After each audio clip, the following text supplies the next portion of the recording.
Assalamu alaikum туғандар. Assalamu alaikum урматтуу Жалал Абад шаарыны жолдорду оңдоо боюнча мекемени башчылары. Мына азыр Чехов көчөсүндө турам. Айым соода борборунун тушунда. Мына бул жерде мына жол бузулуп баштаптыр. Bir 2 gün murun көргөн элем, уш кичине эле жер эле. 2 gün murun кичине эле жер эле. Азыр уже чоңоюп калыптыр. Ушуну тим койбой,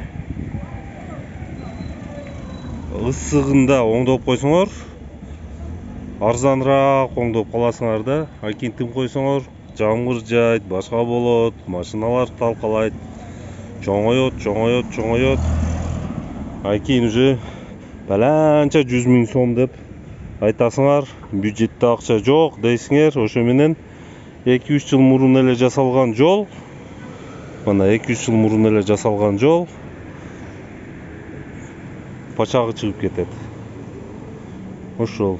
Так что сураныч ушу ысыгында кичине болуп турган маалда оңдотуп койсоңор. Тиги жакта дагы Тигинде дагы бузулган жерлер бар. Ошо жерлерди дагы көз салып койсоңор. Рахмат чоң.